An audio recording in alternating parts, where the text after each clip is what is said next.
Good evening and welcome to the Standing Resolution, the show where big ideas get a fair fight and nobody leaves without thinking a little harder than when they walked in. Tonight's question cuts right to the heart of how human beings have organized themselves for as long as there have been human beings to organize. Whether you're dividing the spoils of a hunt, a conquest, a corporate merger, or a fantasy football league, somebody has to decide who gets what, and whether the answer should be everyone gets the same, or you get what your rank entitles you to, is a question that has started revolutions, ended partnerships, and inspired more than a few workplace HR complaints. Tonight's resolution, stated plainly, is this: spoils should be shared equally among all, not divided by rank. One of our debaters will argue that this resolution stands, that equal sharing is the fairest, most cohesive, and most just approach to dividing what a group has earned or won together. The other will argue that it falls, that rank-based division reflects contribution, sustains incentive, and holds any serious enterprise together. I'll note, as I always do, that each debater was assigned the Listen well, because I will say this only once, and I will say it plainly. I have stood at the prow of a longship in black water, and I have looked back at my men, not at the jarls behind me, not at the oath-sworn huskarls with their fine mail, all of them, the green boy bailing water in the stern, the scarred old hand who has rowed since before the boy's father drew breath, every one of them rowing toward the same spear points, bleeding into the same cold sea. Now tell me, when we drag the treasure chest ashore, that the boy's blood is worth less than mine. You cannot. Here is the truth that the sagas teach, if you have ears to hear them. A warband is not a chieftain wearing 100 lesser men like a cloak. It is a living thing, and every thread holds. When one thread feels cheated, feels invisible, feels like the gold giver has forgotten his name, that thread frays, and a frayed cloak lets in the killing cold. Equal sharing is not weakness. It is the oath made visible. It says, we stood together, we bled together, and so we eat together. It binds the warband tighter than any iron chain. A man who knows his share is guaranteed will guard the man beside him with his whole he. Now that is a fine speech, and I respect a man who speaks plain. But let me tell you what I know, because I learned it not from sagas but from the account, the real articles, signed by real men who could slit your throat before breakfast if you gave them cause. I have sailed under the black flag. Every hand on my ship signed the articles before we left port. Everything was written down. Who gets what share the captain draws, what extra portion goes to the man who spots the prize first, what compensation goes to the man who loses a hand or an eye taking her.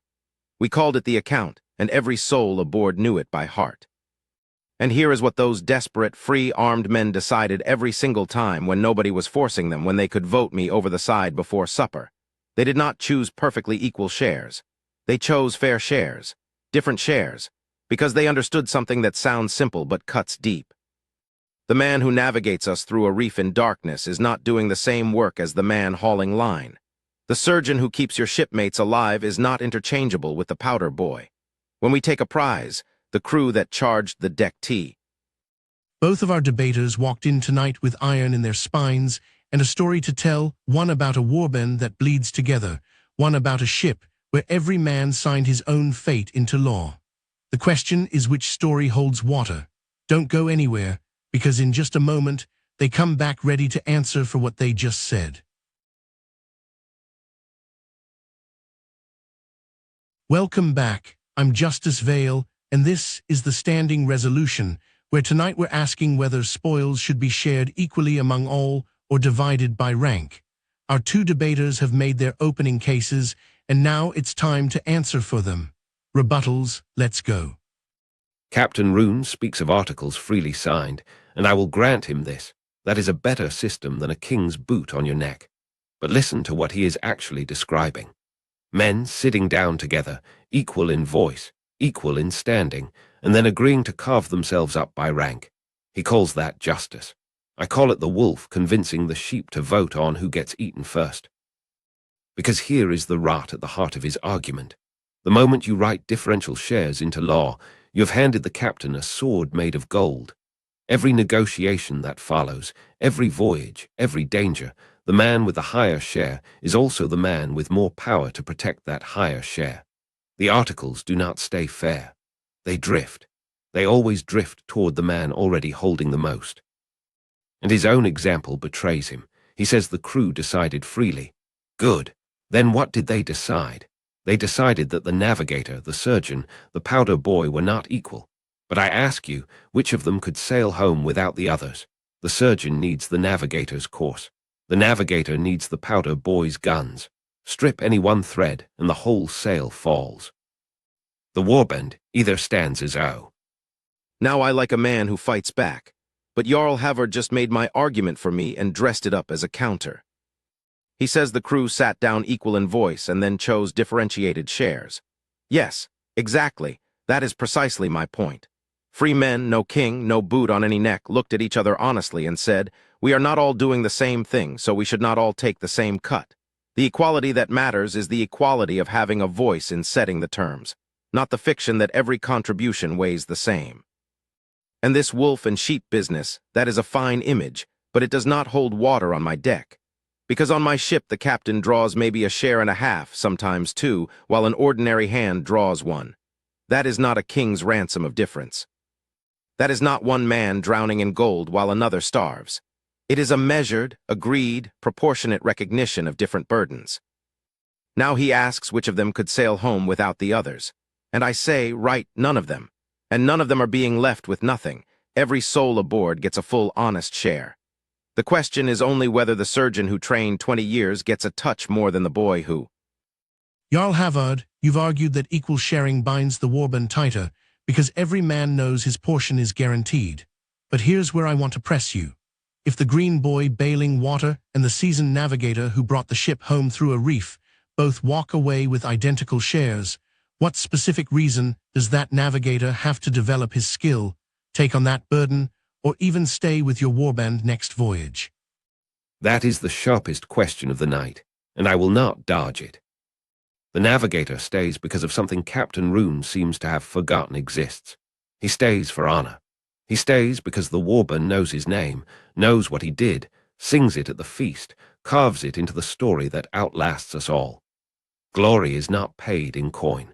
It is paid in the eyes of the men who watched you bring the ship through darkness and lived because of it. And I would add this. A man of true skill, a man who has earned his reputation, does not need to steal from his brothers to feel his worth. If he only develops his craft because you promise him a fatter purse than the man beside him, then his loyalty was always for sale, and a warband built on purchased loyalty is already broken. Give equal gold. Give unequal glory. That is how you keep both the navigator and the shield wall whole. Captain Roon, you've put a great deal of weight on the fact that your crew signed those articles freely, eyes open, no pistol to anyone's head. But here's what I want to know. When the captain is the one who drafts the articles before anyone boards, and the alternative to signing is staying ashore with empty pockets, how free is that signature, really? Now that is a fair question, and I will answer it straight. On my ship, I did not draft the articles alone in a locked cabin. The crew argued over every line. Men who had sailed before, men who had been cheated before, they knew exactly what to look for. And if the terms were rotten, they did not sign. They walked. Some did. And the captain who could not fill his ship with willing hands either sweetened the deal or he did not sail.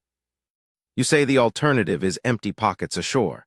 But empty pockets ashore is also the alternative to signing a bad deal at a counting house or taking a commission under a Navy captain who owns you body and soul. At least my men had a voice. A signature under pressure is still a better foundation than a share handed down from on high by someone who never asked your name. Here is what I know after 20 years doing this job. The moment a debater has to argue the other side is the moment you find out whether they actually understood it or just got lucky with their own. That is next. The Steelman round. Do not go anywhere. Welcome back to the Standing Resolution. I'm Justice Vale, and tonight's resolution, spoils should be shared equally among all, not divided by rank, is about to get its most interesting test yet. Each debater now has to make the strongest possible case for the side they've been fighting against. The Steelman round starts now. Here is the strongest thing Captain Roon has said tonight, and I will say it better than he did. A warband is not a single body. It is a collection of different skills, different risks, different burdens, and pretending otherwise is not brotherhood. It is a lie we tell ourselves to feel warm. The navigator who spent a decade learning the stars is not the same as the boy who picked up an oar last spring. When we pretend they are identical, we do not honor the boy, we insult the navigator. We tell every man who ever pushed himself harder, trained longer, carried more, that his extra effort buys him nothing beyond what the laziest hand receives. That is not justice. That is a ceiling built over excellence, and excellence is what keeps the ship off the rocks and the warband alive. If you want men to grow into their best selves, you must let their reward grow with them. Differential shares are not greed. They are the language a community uses to say, what you did mattered, and it mattered more than what another man did, and we honor that. That is the real argument, and it has iron in it.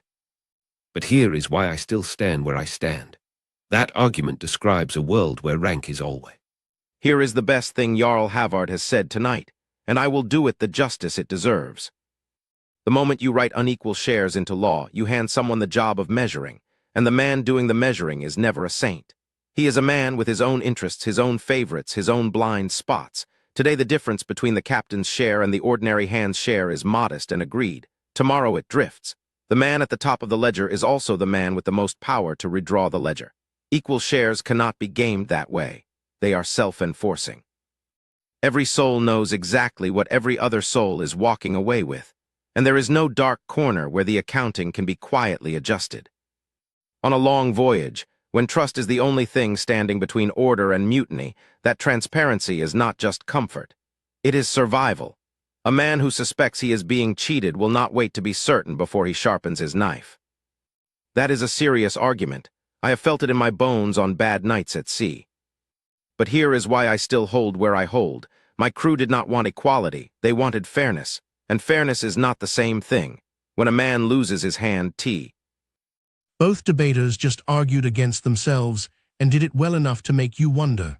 That is either intellectual honesty or a very sophisticated trap, and the only way to find out which is to stay right here. Closing arguments are next, and after tonight, somebody's resolution is going to stand and somebody's is going to fall. Welcome back. I'm Justice Vale, and this is the standing resolution. Tonight we've asked whether equal sharing is justice, or whether justice sometimes demands something more complicated than equal. Both sides have made their case, and now they each get one last word. Closing arguments, let's hear them. Here is what this whole night comes down to. Captain Roon is not wrong that men differ in skill and burden. I said so myself, and I meant it.